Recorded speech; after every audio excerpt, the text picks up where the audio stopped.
What's going on, everybody, and welcome to the Real Word Podcast, a place where real thoughts, real ideas, and real words come to life. I'm your host, Drew, coming from San Diego, California. Thank you for stopping by, tuning in, checking out the channel. Make sure to like, share, subscribe. You can hit up those links down below. And now, let's get into the episode. It is October 30th, 2020. It's Friday, getting towards the end of the week. And what do we have in store for today? Gonna recap the last couple of days. We're gonna talk a little music, couple of artists that I really enjoy. Gonna talk about the stuff going on in Philadelphia. We're gonna talk... are rappers switching over to Donald Trump? Ice Cube, Lil Wayne. I saw Lil Pump do something endorsing Trump. We're going to talk the whole Ted Cruz, Jack Dorsey whole situation that was going on the other day. And then I'll give my thoughts on the World Series and kind of how I called it. And just kind of what was in play with all of that, if you're kind of into gematria and numerology and things like that. I didn't even know it went that deep. I just knew they were gonna win it for Kobe, and then the following day I saw something and I was like, oh my god. So we'll get into that at the very end because I don't really care too much about it. It was just interesting how I kind of called it, and then some more stuff kind of came out. So let's get into the show. I got my coffee here, the Black Rifle coffee. So yeah, first things first, let's get into it. Yesterday, we weren't sure if we were gonna do it. Zach has had some personal things going on in his life, and we had to reschedule the No World Order podcast Instagram live for yesterday, from Tuesday to yesterday. I wasn't even sure if we were going to be doing that, but he did come through, and we did an episode on the origins of Halloween, how witches kind of came to be, and how those two kind of got linked together, Halloween and witches and all of that. And then at the top of the episode, Zach kind of gave a little ghost story, a personal account of a ghost story that was kind of a local thing going on in Oceanside on Camp Pendleton. So go to @the_No World Order podcast on Instagram. Check out the Instagram live. It looks like Instagram kind of lifted the 1 hour IG live thing because we went over an hour. Typically it cuts us off at an hour. So I don't know if they did an update or what, but it was pretty cool that we were able to go over an hour. We kind of only prepared for an hour. So the last couple of minutes we were just kind of like bullshitting and kind of just, talking some shit and just trying to push the limit, see how far it would go. And we didn't, I don't know how long they're letting the IG lives go now, but it was pretty cool that we were able to go longer than an hour and not really pressed for time. Wish we would have known it earlier because we could have spaced some things out a little bit more and not rushed through all of it. But it was a fun episode. It went by really fast. Had a lot of information on the origins of Halloween, the Samhain festival, and how that came to be, Halloween as we know it, the dark history of it. Zach and myself, we see things very similarly when it comes to a lot of things, but the way we kind of operate about it, I don't know. I don't really know how to explain it because we see things like we see these conspiracies, we see the history, we see all of this, and he thinks everything's all evil, all bad, all that, like it's just negative. And I'm like, I think witches aren't that bad, man, and I think they were kind of misunderstood. It looks like, a lot of Christians came through and kind of made false accusations and just killed a bunch of people for no seemingly reason. And to me, that's just not cool. And to me, when I was doing research on it, it just seems like witches were kind of natural healers, and using nature to make tinctures, potions, things like that for like healing purposes. And I'm all about that, you know what I mean? Like, I would rather use nature and herbs and plants and things like that for medicinal purposes versus like going to big pharma or taking a pill or something like that. So that's where we differ in things. It's like I see the good in it and he sees all bad. And it's like, don't get me wrong, I do believe that there was witches or whatever using dark energy, dark arts, and dark magic, black magic, whatever you want to call it, for evil. But I do think a lot of them were kind of misunderstood, and we get into all of that in that episode. It was a fun one. Like I said, it went by really quick.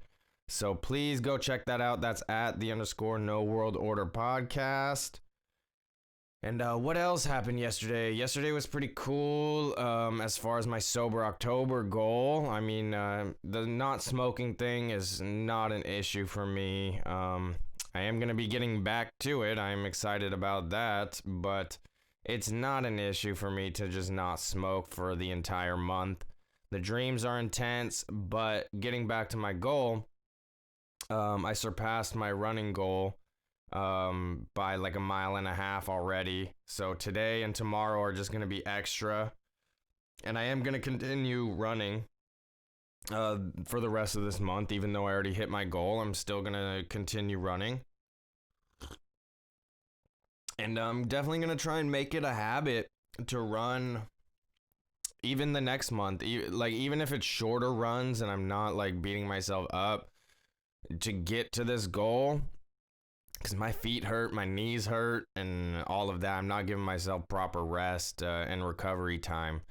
But I do want to keep running a habit. But along with next month, I want to start, working out that full body workout, doing the full body workouts, whether it's wrestling, jiu-jitsu, hitting the heavy bag, doing some Muay Thai with my dad, just whatever. Just got to get back into the full body workout and really make that a habit as well. I mean, we have a wrestling mat, we have a heavy bag, so it's just getting back to it. I took this kind of month off to focus more on the running, and I wanted to do the other full body workouts, but about 2 weeks in, I kind of had a breakdown with my mental health where I just didn't do any workouts or running or anything for about 3-4 days, something like that.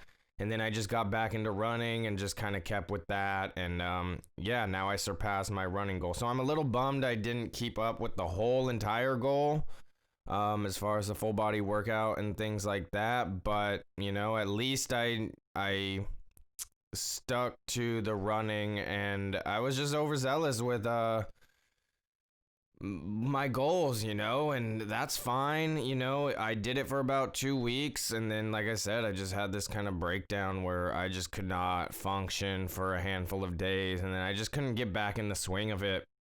So it is what it is. It's gonna be time though next month to really crack down on it and get my health in order. It's like, I don't know. I never liked the way I look, you know what I mean? So it's probably always gonna be a battle for me. I'm either too skinny or I get too big, where it's like not too big, but it's like I'm just not healthy, I could see it, and I don't know.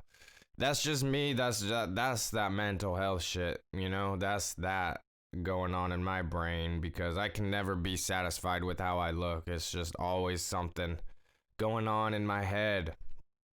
But yeah, I'm at like 63 point something miles for the month, and that's the most I've ever ran in a month.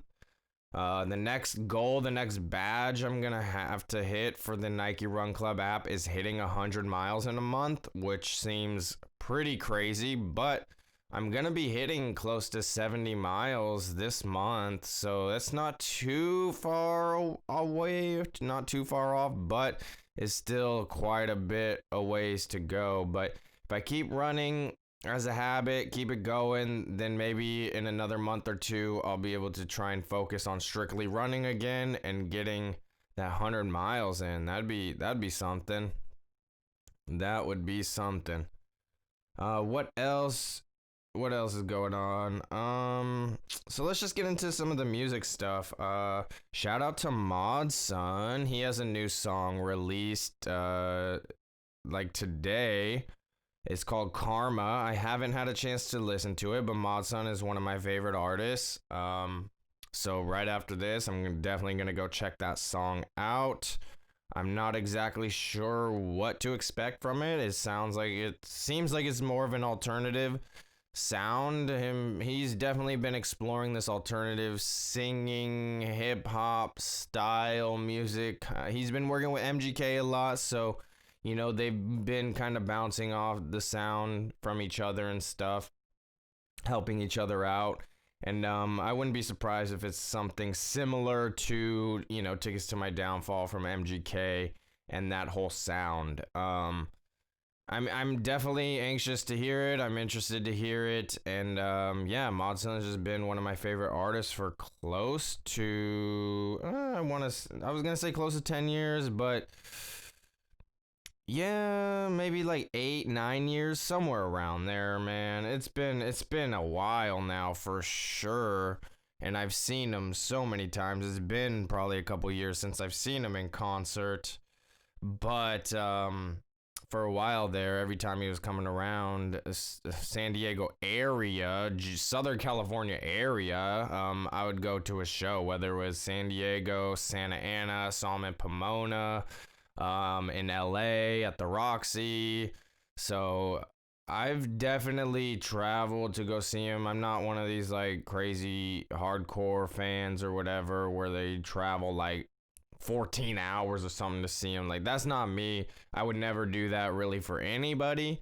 But I've definitely traveled as far as I would go to see him. And yeah, I miss going to shows, man. I miss going to see him because I do feel like I was lied to. Don't get me wrong. I do feel like I was lied to and kind of hoodwinked or whatever you want to say, because I supported his message of that hippie hop, like being clean and just smoking weed. But he was doing drugs the entire time. And now he's clean. So that's pretty cool. And I haven't had a chance to see him since he's been sober and clean.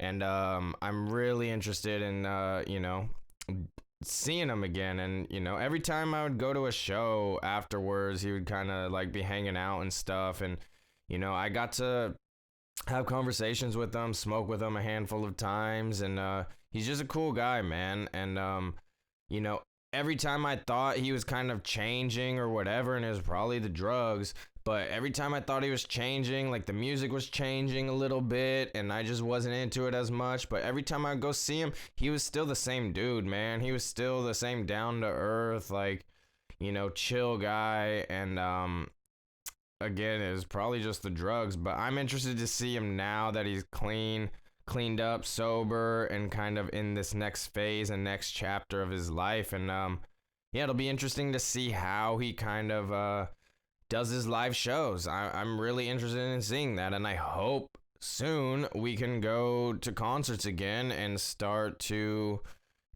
get back to some sort of normalcy in this world, man. But shout out to Modson. Sounds like he has a new album coming out pretty soon as well, so we'll see about that. But yeah, go check out the song Karma. Speaking of Modson, he, like a couple weeks ago, a week and a half ago or so, he was featured on a song with Benny Freestyles called Empty Eyes, and man, that song hit me really hard when it came out. I was loving it. I listened to it probably like 20, 30 times within a 2-day span or something like that. I just had it on repeat all the time. And it's a great song, man. It is a great song. I was introduced to Benny Freestyles at a Modson show. Like, Modson had him on tour, and I really messed with that sound Benny Freestyles has. He's just chill and just a cool vibe, and definitely go check him out if you can. And a good introduction. He has a handful of songs, like 3 or 4 songs with Mod Sun. So if you're into Mod Sun, you can check out those songs as well. But yeah, man, I really like both of those. Well, I haven't heard Karma yet, but the Empty Eye songs was really good. I was really into that one. And shout out to Benny Freestyle, shout out to Maz Sun. And man, what else? We had Kid Cudi. Kid Cudi teasing that he was going to be having Man on the Moon 3. So let's get into this, man. I love Kid Cudi. He was kind of, man, when I first heard Day and Night back in the day, I was not into it like the first like handful of times I heard it, but then it just grew on me and I just like loved Kid Cudi and his music. Like it got me through a lot, man, especially, you know, that mixtape, A Kid Named Cudi, and then Man on the Moon. The first one was just amazing stuff, man. So let's read this article. It's from Vulture. It says, looks like Paul McCartney isn't the only man using 2020 to follow through on a trilogy. Kid Cudi posted a video to Twitter on October 26th teasing 3, which those of us who spent the last 10 years waiting know refers to Man on the Moon 3. Cudi released his groundbreaking concept album debut, Man on the Moon, The End of the Day. That's the one I was talking about. In September 2009, before following up with Man on the Moon 2, Legend of Mr. Rager, in November 2010, which was a great album as well. It just highlighted more of the dark side. It's when kind of Cudi like got fame and was dealing with drug problems and relationship problems and all this stuff. But it was a great album still. I really liked both of those albums a lot. Cudi didn't follow through on Man on the Moon 3 for nearly a decade, despite releasing the album Satellite Flight, The Journey to Mother Moon, meant to set up the Man on the Moon 3 storyline in February 2014. The clip Kid Cudi shared on Twitter doesn't give many details about the project. It just shows a few clips of Cudi, including one in which he is smoking a joint underneath the red full moon.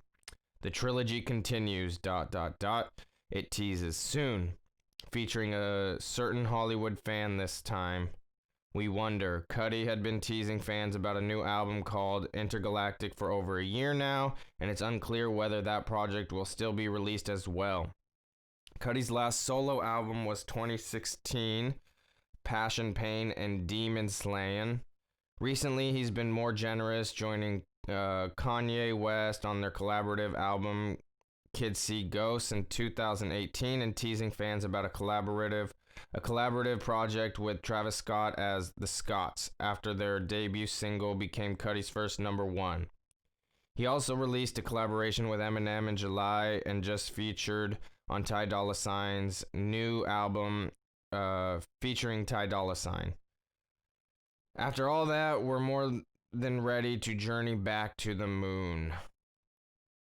I haven't really been paying attention to a lot of the Kid Cudi stuff recently. Like, I still stay in that 2008, 2009, 2010 era of Kid Cudi. So I guess I probably should go check out some of the newer stuff. Obviously I heard the collab with Eminem and I just wasn't really into it too much, but not for Cudi's sake, but I just wasn't into it for Eminem's sake, which is just crazy because Eminem was always, one of my favorite artists ever, and he could do no wrong in my opinion. At one point in my life, for probably like 10 years of my life, there was nothing Eminem could do that was wrong in my opinion. But now I'm grown up, I form my own opinions, I see the world differently, and I don't like a lot of Eminem's newer stuff. But that's just me, and there's not, he's still, don't get me wrong, Eminem is still great. He can still rap his ass off. He can still do what he does best. It's just, I miss that storytelling, like, just raw emotion. Like, I don't need this, like, that speed rap. I don't need that. Like, you proved yourself with that already. Like, so many times he's proved himself with that. And it's like, just get back to that vintage, like, storytelling Eminem, man. That Slim Shady. Just give us that and just stop playing around with this super fast rap and this and that and hibbity hop. And I can't do it. I just can't do it. And that's just, it's interesting to me because, yeah, like I said, at a point in my life for about 10 something years, Eminem could do no wrong. But, it is what it kind of has to do with everything that's been going on. Like, he got super, quote unquote, woke and, just spreading lies, false information, and, that kind of stuff. And I'm just not into it, And that kind of leads us to the next thing, with kind of what's happening in Philadelphia, There was this guy, Walter Wallace Jr., the cops were called for domestic violence. Everything that I read, he got called, the police got called for a domestic violence case. From my understanding, he has had a record of domestic violence. He's punched his mom. He's punched his baby mama in the face before. So he's had history of violence, you know what I mean? And the cops were called. He was, he has mental health issues. Cops showed up. They were trying to take hold of the situation. Walter Wallace was his name? Walter Wallace Jr. Walked around the car, had a knife in hand, and was walking. He wasn't running, but he wasn't just like slowly walking, and he definitely wasn't complying with the officers. You can hear people in the background of the video saying, stop, stop, stop, drop the knife, like, stop, and things like that. But he just continued to push forward towards the cops with the knife in hand. Cops had to protect themselves and killed him, man. It was a tough video to watch. Don't get me wrong. All these videos are like really hard to watch, but to say that they're not justified is just insane. And even the family does not want police officers to face murder charges. But, the media push, police murder another black man, and they don't say that he has a knife, and, they don't say anything like that. And then, of course, the city just goes up in smoke and fires. I don't know about fires, but there was a ton of looting that went on like that. And it just was not good, man. Like, it was just not good. Not a good situation. And it's sad. It's sad all the way around because we know that these communities that are getting looted and hit are in predominantly black communities. So you're destroying your own neighborhood and own communities and looting from black owned businesses. And what is that doing? Like, people were looting a Five Below, like Dollar Tree and things like that, man. It's like, are you kidding me? And then, you got like the T-Mobile stores hit where everything was taken, and it's just terrible, man. It is just a terrible situation going on right now.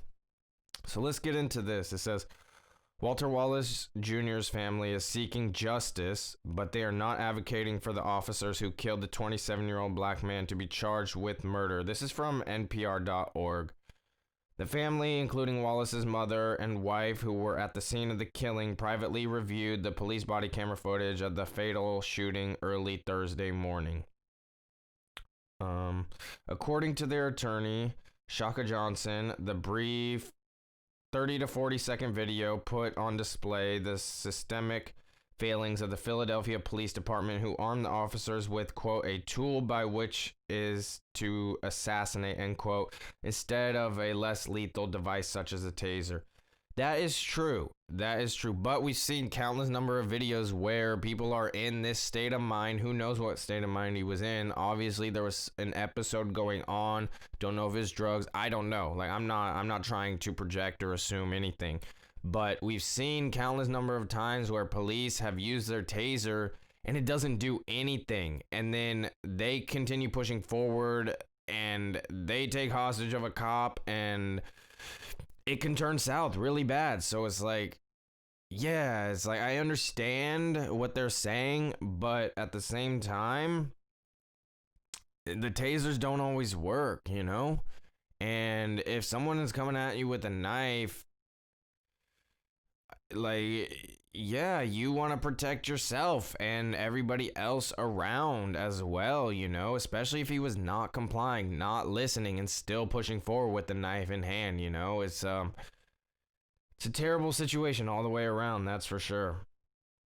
When asked why the family, who has yet to bury Wallace, would not want to pursue murder charges against the two officers who fired 7 rounds each into him on Monday, Johnson replied, "Here's why. They were improperly trained and did not have the proper equipment by which to effectuate their job." Johnson, however, noted the onus is not on the family to pursue charges. It is up to the district attorney, Larry Krasner. The family does intend to file a wrongful death suit. The attorney described the final moments of Wallace's life as they were captured in the body cam footage, saying the officers made no attempt to defuse the chaotic situation upon their arrival. On the contrary, he said it was clear the officers intended to kill the mentally unstable man. It was a rough video to watch, I'm not gonna lie, but again, if someone is charging at you with a knife and you're a police officer, what else are you supposed to do, man? I don't know what else you're supposed to do. According to the family, they called 911 to summon an ambulance that would help them calm Wallace, who was experiencing a psychological episode. But instead of healthcare professionals trained to handle such situations, it was the 2 officers who showed up. By then, Wallace was weaving through traffic holding a knife. What would a healthcare worker do in that situation? They would do nothing. The dude had a knife in hand weaving through traffic. What was a healthcare worker gonna do? It was not gonna end well either way. It was not gonna end. I mean, that's speculation, obviously, but I don't see it going well if just a healthcare worker shows up, man. I don't. That seems like it's not a good situation. It's not a good situation either way, but I don't know what you would do in that situation. I cannot say what you would do in that situation because I really am not. I'm not a police officer, so I don't know the training. I don't know any of that, so it's like I can't really speak on it, but if someone is charging at you with a knife, you know, I would protect myself too. That's all I'll say. Johnson said he looked like a person in obvious mental health crisis. Quote, "You'll see a person walking around not even speaking," said Johnson, remarking that it looked as if Wallace was, quote, "in a cloud." The family has said Wallace had been taking lithium, a mood stabilizer used to treat bipolar disorder. The video captures audio of one officer telling the other to shoot him before both opened fire. Johnson said at the time, he added, Wallace was approximately a car and a half length away. That is no distance. That is like, all it takes is a few steps to move forward quickly and boom, you're done. Like the officer would be done, stabbed, and it's not good. Not good. It takes like less than 10 feet. For the officer, like they can be 10 feet away and the officers can get stabbed, you know what I mean? Like if they can't pull their gun out quick, pull it on the target quick, so it's like that distance just doesn't necessarily matter. Johnson also claimed the video shows Wallace was incapacitated after the first shot. "I understand he had a knife, and I think that does not give you carte blanche to execute a man, he said. That's your opinion. But if it was the opposite way, if a man had a knife charging at you, would you just sit back and like let it happen? I mean, I wouldn't. The officers involved in the shooting claim Wallace advanced towards them with the knife, but the family disputes that account. Several videos recorded by bystanders show at least one officer shouted for Wallace to put down the weapon. But Johnson said proper de-escalation involves more than yelling, drop the knife, drop the knife. Not when they're charging at you, man. Not when they're charging at you. The officers' names have not been released. Both have been suspended from active patrol and remain on desk duty. Police Commissioner Danielle Outlaw has pledged to release the video and audio tapes. Mayor Jim Kenney and District Attorney Larry Krasner released a joint statement Thursday night saying the footage and 911 audio files will be released by the end of next week. Quote, the administration and the district attorney expect BWC footage and 911 audio files to be released by the end of next week after certain matters are resolved in close consultation with Mr. Wallace's family and their legal counsel, the statement read. So that is what's going on in Philadelphia and what kind of sparked all of the looting and rioting and all of that. Like, what does that have to do with the killing? Like, that makes no sense. And then you know, I mentioned him before, Elijah Schaefer from Slightly Offensive. He got on the ground pretty quickly, I think the next day, and maybe even that night. I don't know exactly when he showed up and when his videos were taking place, but he was there. He was kind of being a journalist, filming the stuff going on. He went into one of the stores being looted to just kind of highlight what was going on. He gets confronted by a group of people and basically gets jumped. Like, luckily, nothing too bad happened to him. But right after he got jumped, he was out there filming what happened. Again, he's like, it's hard for me to talk. His lip was all busted up. He probably needs stitches. You know, but he, like, immediately he was back out there filming and doing his thing. So shout out to Elijah Schaefer, because the mainstream media isn't covering it like that, you know? And we need these independent, raw journalists going in there. And it sucks because they're risking their life. And especially if people know who they are and disagree with their message, or, you know, are on the other side and don't like what they're trying to show or highlight, then they're definitely risking their life. And it's a scary situation. But definitely shout out to Elijah Schaefer for being on the ground. The Blaze, that's where that's where his show's located at. I saw him yesterday on Steven Crowder's show.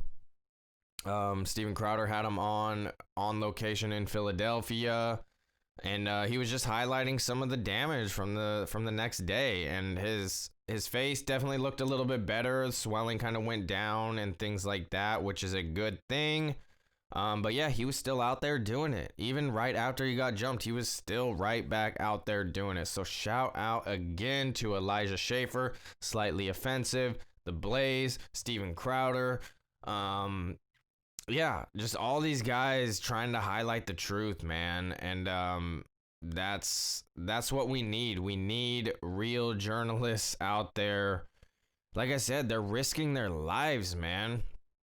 It's crazy, and it's only going to get more crazy coming up with the election and on election day.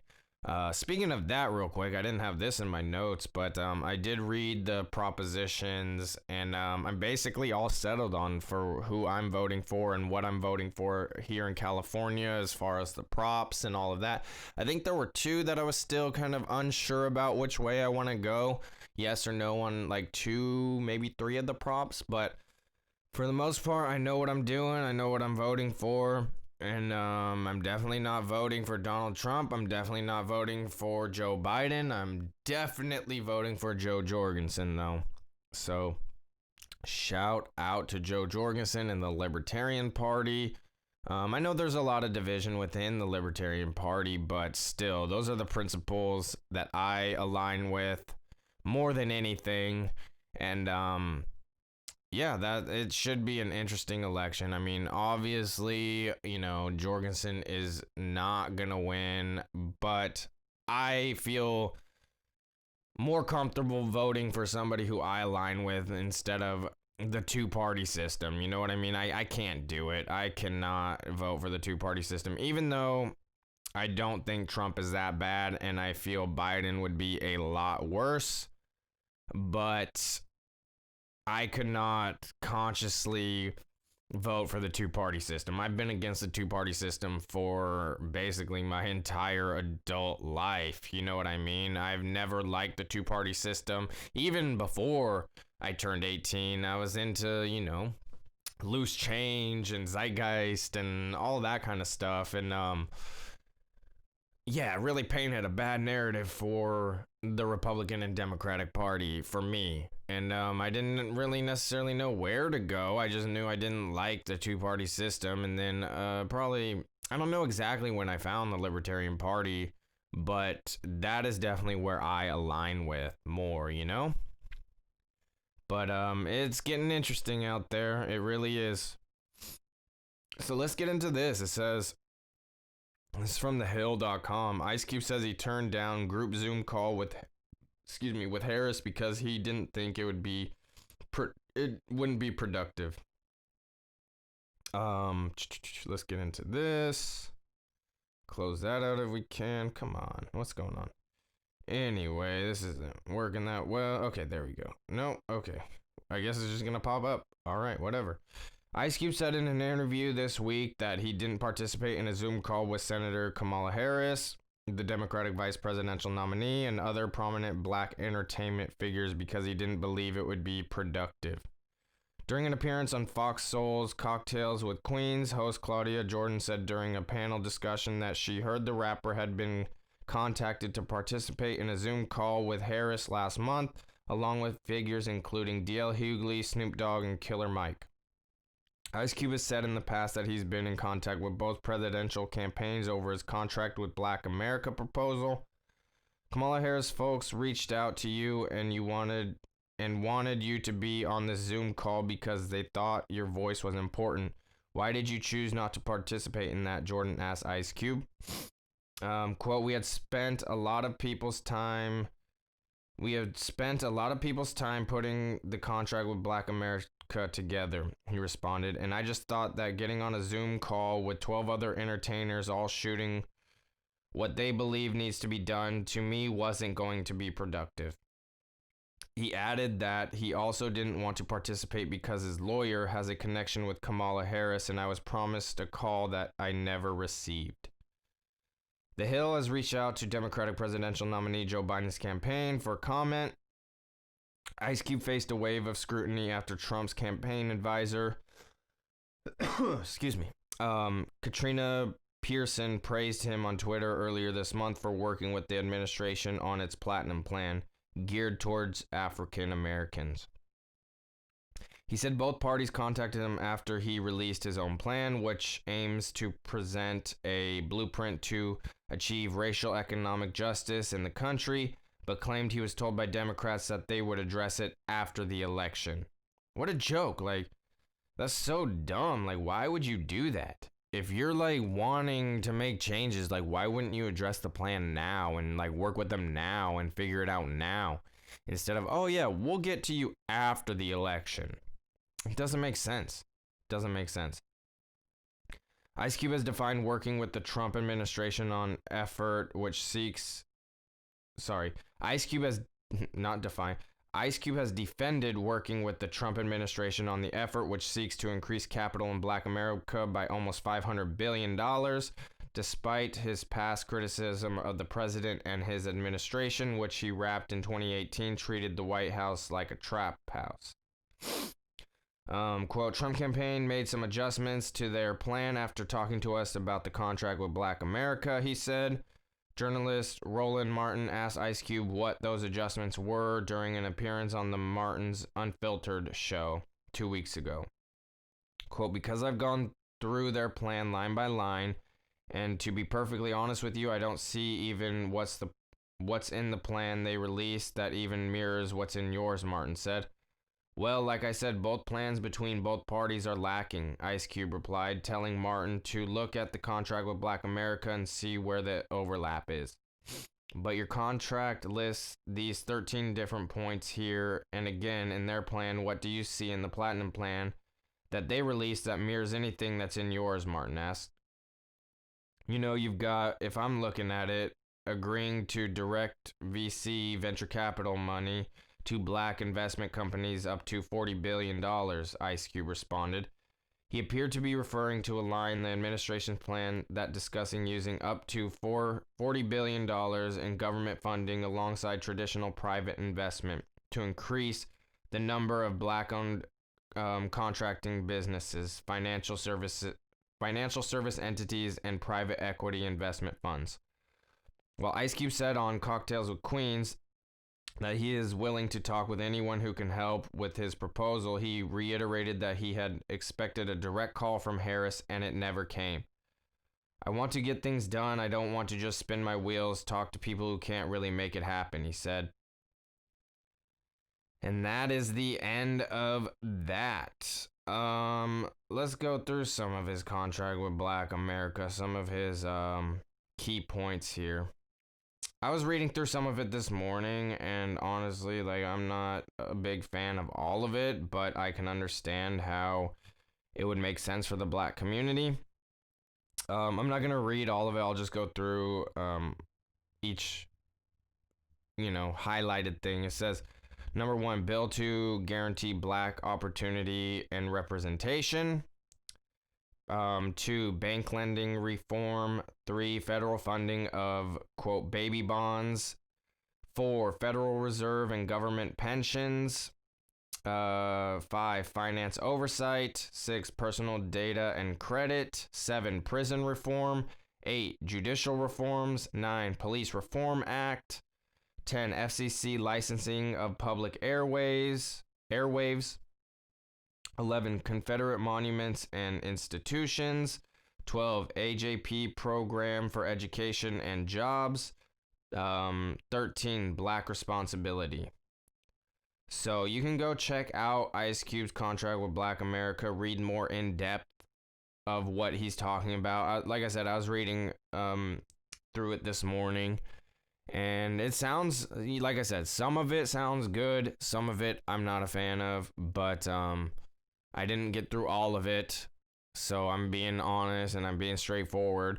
But there was certain parts I was like, okay, I'm not really into that, but that's his plan, and at least have the discussion with the administrations. And I just find it so interesting because he got a lot of criticism from people for just wanting to help the black community. And I don't understand how, Ice Cube, who's out there really trying to enact change and work with whoever to help the black community, but then you have someone like and he gets criticized. He gets criticized hard and called a sellout and all of that stuff, and you can have your own opinion on it, but none of that said when Cardi B or Offset or any of these are linking up with Joe Biden and doing these bullshit interviews. You know what I mean? It's like nobody gets called a sellout when they're going to the Democrat side. Only when it's like Ice Cube and we'll get into Lil Wayne, when they go to the Republican side, the Trump administration, they get called a sellout. There's just I don't understand it. I just don't understand it. It's like you got Cardi B doing this interview with Joe Biden, but she's not a sellout. I just don't get it, man. It makes she doesn't get the criticism. I mean, she did from the right, but everybody was praising her. Oh my gosh, yeah, she did and then Charlemagne, you know what I mean? He did the interview with Biden, and then we had that infamous quote that if you don't know if you're voting for me or Trump, then you ain't black. It's and then that comment. So it's I just don't understand the hypocrisy in within the black community is just weird to me, man. I just don't understand it. Like, Ice Cube gets called a sellout, but Cardi B is like praised and stuff. I don't get it. And it's like Ice Cube's really trying to make change and enact real change. I don't get it. I really don't. I really don't understand. But that's just me. And so Lil Wayne yesterday posted a tweet and a picture with Donald Trump. Lil Wayne tweeted, just had a great meeting with @real Donald Trump at POTUS. Besides what he's done so far with criminal reform, the Platinum Plan is going to give the community real ownership. He listened to what we have to say today and assured that he will and can get it done. Trump later retweeted the post. The meeting with Lil Wayne comes after other prominent black artists 50 Cent and Ice Cube appeared to lend their support to the president. Rapper Lil Pump also endorsed Trump on his Instagram page on Monday. I don't really care about that, but I'm sure a lot of younger fans saw that and can sway them. But interesting stuff. Yet, despite urging fans to vote for Trump earlier this month, 50 Cent criticized Lil Wayne, tweeting the photo of the younger rapper with the president saying, "Oh no, Wayne, I would have never took this picture." Yeah, it just seems like after 50 Cent said his thing about the tax rates for Joe Biden,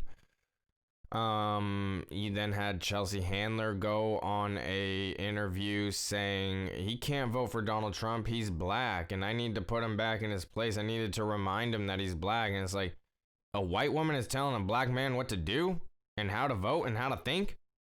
How is that not racist? Like, that sounds ridiculous. That just is insane to me. Like, and people praise Chelsea Handler for that. Like, I just don't understand it, man. It's like the hypocrisy is just insane to me. White House press secretary says White House officials have been speaking to Lil Wayne's team for some time, and it culminated with Thursday's meeting when the president campaigned in Florida.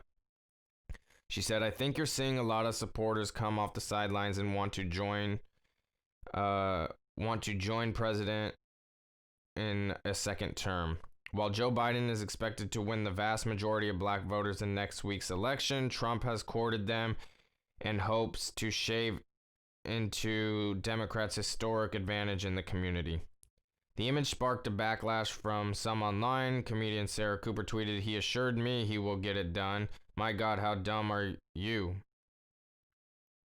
Damn. Let me just see who this person is real quick. If it's another white woman, I am gonna be... It's ridiculous. Let's see this.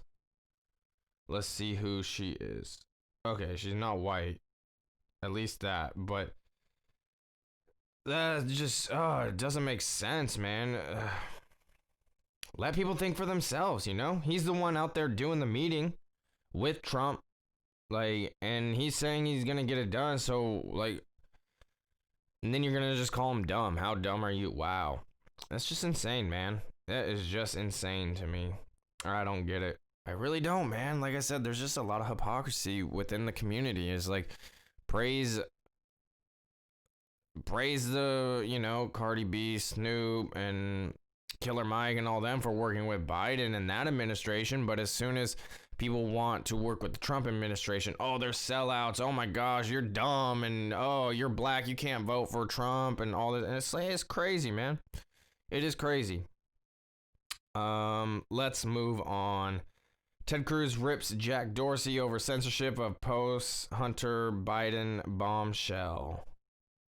Senator Ted Cruz teed off on Twitter CEO Jack Dorsey over the social media giant censorship of the Post reporting on Hunter Biden in a stunning rebuke during Wednesday's big tech hearings on Capitol Hill. Quote, this is from Senator Cruz, I believe. "Mr. Dorsey, who the hell elected you and put you in charge of what the media are allowed to report and what the American people are allowed to hear?" Cruz thundered at the social media mogul. Why do you persist in behaving as a Democratic super PAC, silencing views to the contrary of your political beliefs? That's a heavy statement, man. Dorsey, Facebook co-founder Zuckerberg, and Sundar, I don't know how to pronounce his last name, the CEO of Google parent company Alphabet, testified via live feed before the Senate Commerce Committee on topics including election security and preventing the spread of misinformation regarding the coronavirus. But some Republican members took the opportunity to grill Dorsey and Zuckerberg on their company's recent suppression of posts reporting on Biden's overseas business dealings and what role his father, Democratic presidential candidate Joe Biden, may have had in that. Cruz has led the charge against Dorsey since Twitter unilaterally barred tweets linking to the post's initial reporting on the bombshell Biden allegations earlier this month and locked the post's account, which remains locked more than 2 weeks later. Dorsey on Wednesday reiterated previous concessions that the initial post purge was wrong, told Cruz the paper is welcome back on Twitter anytime on the proviso that it deletes its first Hunter Biden tweets. Why would it have to delete the first tweet if they're going to be allowed back and nothing was... Oh my God. Quote, we're not blocking the post, he tried to claim before being cut off by Cruz. Cruz drew a sharp distinction between Twitter striking down a fringe social media voice and a major news outlet like the Post. Let's be clear, the New York Post isn't just some random guy tweeting. The New York Post has the fourth highest circulation of any newspaper in America. The New York Post is 200 years old. The New York Post was founded by Alexander Hamilton, he scolded Dorsey. And your position is that you can sit in Silicon Valley and that you can tell them what stories they can publish and you can tell the American people what reporting they can hear. Is that right? Dorsey again cited Twitter's since amended hacked materials policy as the impetus for the original takedown, despite the Post clearly spelling out in its stories that the documents were sourced from a laptop that formerly belonged to Hunter Biden, but was abandoned at a Delaware repair shop, becoming the owner's rightful property under the store policy. Quote, we didn't want Twitter to be a distributor for hacked materials, he claimed. We found that the New York Post, because it showed the direct material, screenshots of the direct materials, and it was unclear how those were obtained, it fell under this policy. Cruz blasted Dorsey for erring on the side of censorship. They, the Post, weren't hiding what they claimed to be the source, the lawmaker said. Is it your position that Twitter, when you can't tell the source, blocks press stories? No, not at all, Dorsey responded. Our team made a fast decision. The enforcement action, however, of blocking URLs both in tweets and in DMs, in direct messages, we believe was incorrect and we changed it. This is what's interesting because he said they changed it. In court, he said that. And people were trying to send it right then and there, like on Twitter, and it was still blocked. So he lied in court, straight up lied in court under oath. I don't understand how nothing's gonna, like, if nothing happens, man, this whole thing is just a joke, man. Even though Twitter has backed off the hacked materials rationale and tweaked the policy to guard against a repeat performance, Cruz pointed out that the Post account remains sidelined. He also noted an apparent double standard in how Twitter let flourish a New York Times article on President Trump's tax returns published without the commander-in-chief's consent to release those sensitive documents. Quote, Twitter gleefully allowed people to circulate that, Cruz said, but when the article was critical of Joe Biden, Twitter engaged in rampant censorship and silencing. Although Cruz reserved his ire almost exclusively for Dorsey, he also had strong words for Zuckerberg and Sundar. The three witnesses we have before this committee today collectively pose, I believe, the single greatest threat to free speech in America and the greatest threat we have to free and fair elections, he said.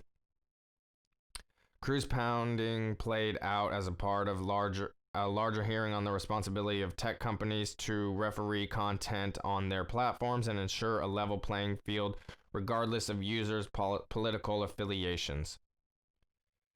While Republicans like Cruz focus on perceived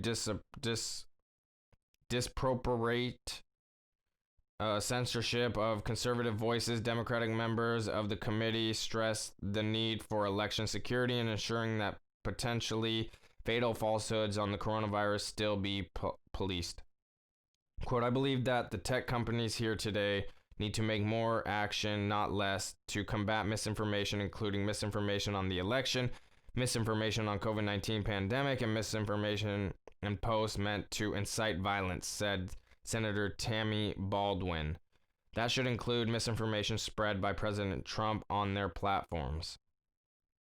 Twitter in particular has repeatedly flagged but not deleted posts by the president on the grounds that they contain misinformation about the election or the coronavirus or could foment violence, drawing Trump's anger and calls by him to repeal legal protections for tech giants under Section 230 of the 1996 Federal Communications Decency Act.